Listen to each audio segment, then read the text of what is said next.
Will COVID-19 just go away naturally as warmer weather approaches? We shouldn't count on it. Though the common cold coronaviruses follow a seasonal pattern like the flu, peaking every winter, there are other respiratory viral infections that peak in the spring or the summer. In fact, MERS coronavirus, the last deadly coronavirus to cause an epidemic, peaked in August in the sweltering heat and blistering sun of the Arabian Peninsula. The mechanisms underlying the seasonality of viral respiratory infections remains a subject of scientific debate. It's likely a combination of factors involving the virus itself, for example, viral viability at different temperatures and humidity, host immunity, such as vitamin D status and the drying of our airways, and host behavior, like the crowding of susceptible individuals indoors. However, the near universal susceptibility to novel pandemic viruses may supersede these seasonal factors. All the recent flu pandemics emerged in the spring or summer months, though secondary waves did tend to hit during the following winter. Even if the contagiousness of the COVID-19 virus drops this summer in the Northern Hemisphere due to warmer, wetter weather, it is not expected to make a large dent in the pandemic curve. What would stop the pandemic is herd immunity, having a critical portion of the populace immune to the virus.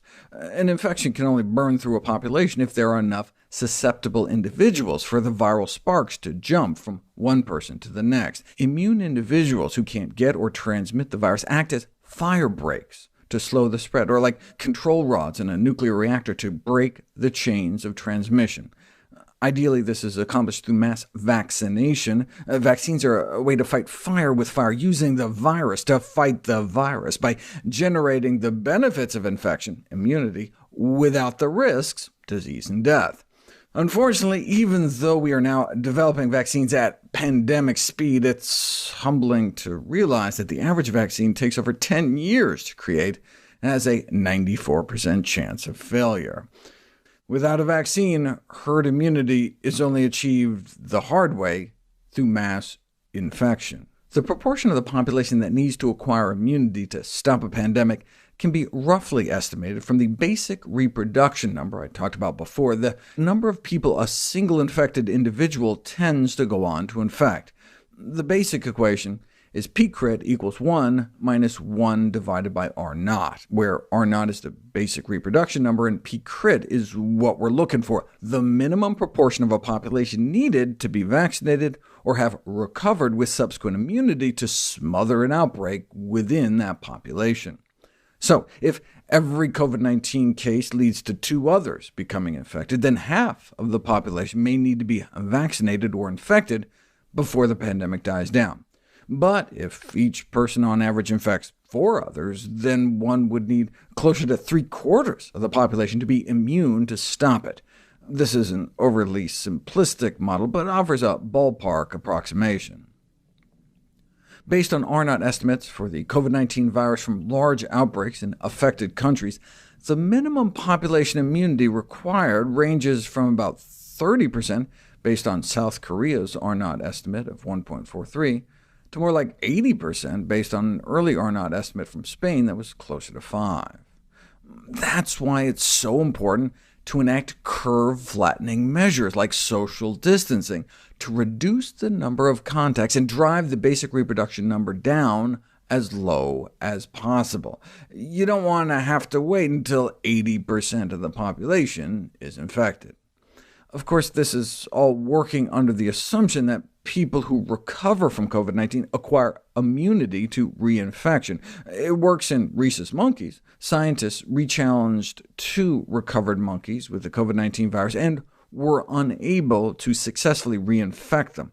We don't yet have a definitive answer as to whether humans become immune after infection, but the fact that at least a small case series reported potential treatment benefit from convalescent plasma, the transfusion of blood products from a recovered patient, suggests the buildup of at least temporary immunity. We have three lines of defense against viral reinfection: circulating antibodies that can neutralize the virus, memory B cells that can create new antibodies upon re-exposure. Memory B cells are the reason people can remain immune from the chickenpox virus for 50 or more years, for example. And thirdly, memory T cells that can help hunt down virus-infected cells. The benefit of convalescent plasma derives from the antibodies, but a 6-year follow-up study of patients recovered from SARS found that about 90% no longer had any detectable anti-SARS antibodies in their bloodstreams. But that's OK, because their memory B cells could just make more, right? Unfortunately, not a single SARS-specific memory B cell was found in any of the former SARS patients. So it's definitely not something like chickenpox. Now, about 60% were able to mount a memory T cell response, though it's not clear if that alone would be able to protect them from reinfection.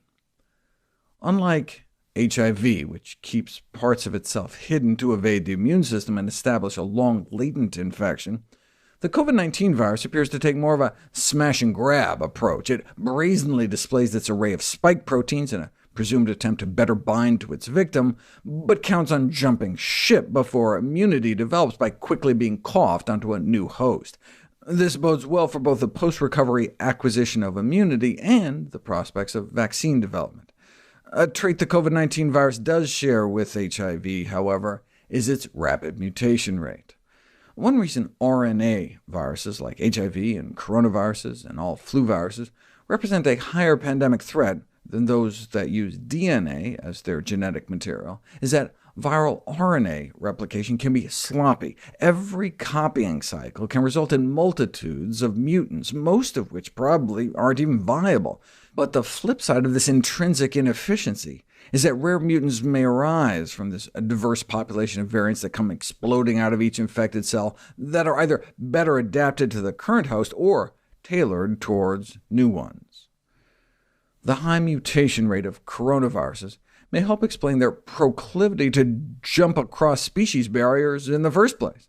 But the question we face now is what this new virus will do next. The genetic sequences of viral copies recovered from COVID-19 patients around the world have already diverged as much as 15% as different strains spread around the globe. Here's how rapidly the various COVID-19 strains have splayed out across the world in just a few short months. In the SARS epidemic, certain early mutants went on to dominate, which led to the supposition that genetic adaptation to humans was helping to drive the outbreak, but that remains to be substantiated. Though continued mutation of the COVID-19 virus doesn't yet offer insight into the direction of its evolution, we cannot rule out the possibility that the virus could transform to become even more transmissible or dangerous in the near future. All right. Okay.